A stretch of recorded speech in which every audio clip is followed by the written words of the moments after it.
One small fact I remember, I've sort of had this dream about, who wants to be a millionaire, that last question.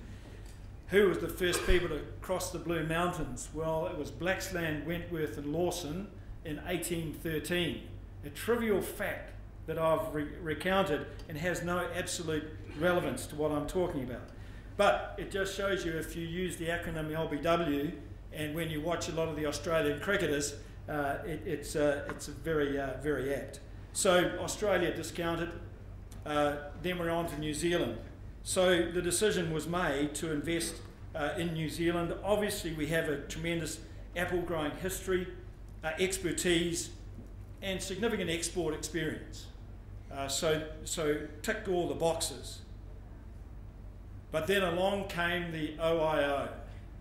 And funnily enough, sitting in a BayWa board meeting, it was interesting to gauge the impression of the BayWa executives as to what the OIO was or is. Their view was it's this huge government department, all powerful, really telling the world what to do. They didn't believe me when I said it's actually 4 people stuck in the bowels of the Land Transfer Department who are currently snowed under because we've got this issue re Crayford Farms. That's why your situation, your case has been delayed. They all looked at me and virtually said to a man, bullshit. They just couldn't believe that our foreign investment was controlled by such an august group.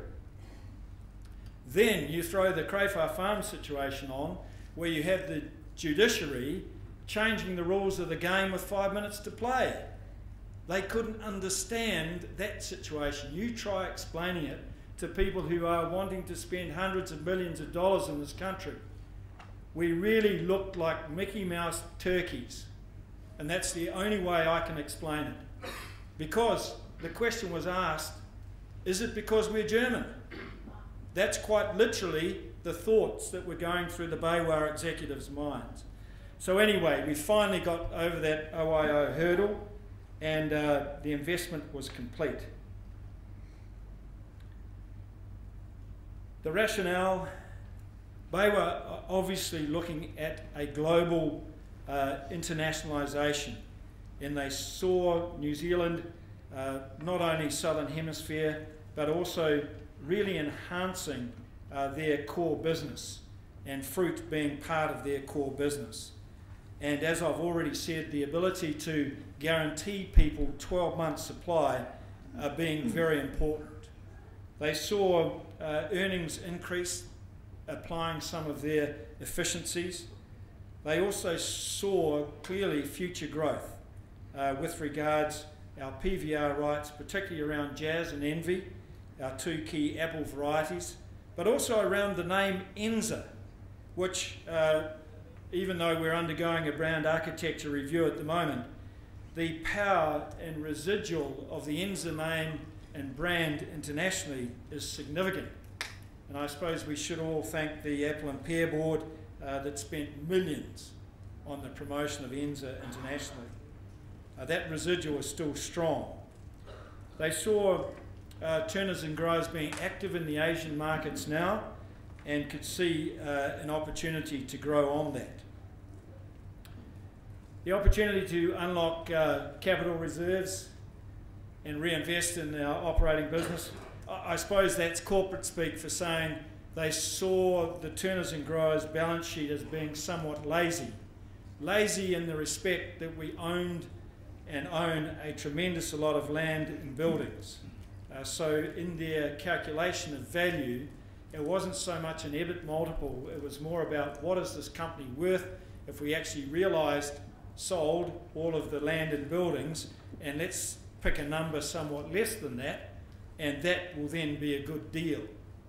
So I suppose taking the corporate speak out of unlocking capital reserves, it was a good buy. Investment opportunities going forward, whether they be in the domestic market with consolidation and opportunities, but also the opportunity for international growth. Obviously increasing utilisation and modernisation of our facilities, expansion in those core markets, and last but not least, focusing on improving grower returns and strengthening those relationships with growers. That's a theme which I'll come back to at the end. I now just want to deal with some of the key strategic drivers that have come out of a review we are currently completing. The first, it sounds like motherhood, but to develop a team of great people. When I look at the fresh produce business and the dynamics, the need to be fast moving, to connect that supply and demand, it requires a certain beast. It requires a certain individual that is very focused and very quick on his feet. So, great people. Customer-led, single touch point into markets. In some of our international markets now, our customers are confused. They don't know whether they're dealing with Turners and Growers, a Delica, an Enza, or another trader. So identifying a single touch point. I've already mentioned our domestic business being a core strength going forward, provided we have those leadership positions with selected partners. Getting close to the final point of consumption so that we can actually understand what our customers need, very important. And utilising branding, quality, safety, dare I mention biosecurity after some issues this morning. I'll move over that quite quickly, but basically moving out of where we can out of that commodity trade. Focusing on anchor products, apples, 12-month supply. I've put in there kiwi fruit, cooperation with Zespri, just to say that in the last few months, particularly in the offshore markets, we have established a degree of cooperation with Zespri that I don't think people would believe. It's been outstanding, particularly in those international markets. So we hope that cooperation and that cooperative theme will continue going forward. And a focus domestically on tomatoes and citrus products. Developing an integrated business model. Turners and Growers in the past has been run literally as separate business units, not really talking to each other. So the aim is to break down the barriers and silos between each of those businesses so that we can extract some economies of scale, as I said, to be lean, fast moving. And to look at that value chain and to identify the key profit points along that value chain and choose where we want to operate. And that will mean having an in-market presence in some of our offshore markets. Profitable growers, essential to the long-term sustainability to ensure quality supply of products going forward. Leading to sustained growth, we have the opportunity to look at a global scale business and therefore protecting our returns going forward. Managing risk, looking at significant climatic variations, etc., to have multiple sites, multiple country supply gives us a chance of managing those risks around guaranteeing that 12-month supply. And the final point there is to have agility, to expect the unexpected. And that links back to having a team of great people. So that literally completes that circle.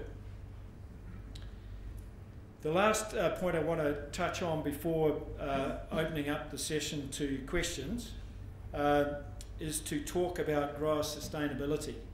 This has been a platform of the Baywa business where they have long-term relationships with their growers, and I suppose that model has been reinforced to us as part of that moving forward and getting that achievement of sustainable profitability.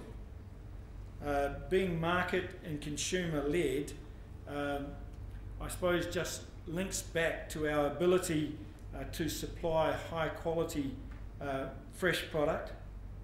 We have that capability in New Zealand, but we can't forget the consumer.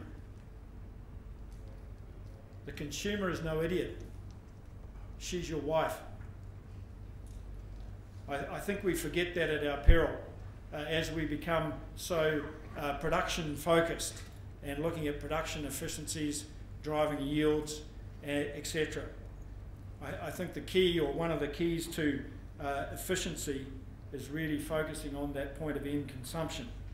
So we are looking at a consolidation, particularly in the apple industry, and that flows on to consolidating logistics, distribution, and really getting that grower as close as possible to that final point of consumption. Transparency in the supply chain is important to us. That's important to create confidence and credibility. Our business has the potential for significant growth, not only in new markets, but also looking at new options in existing and in traditional markets.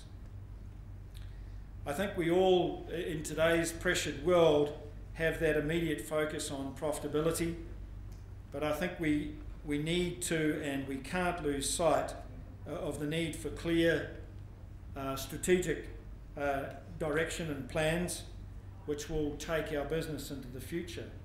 These plans will contain key themes of consolidation, communication, cooperation, and, as we're all New Zealanders, collegiality.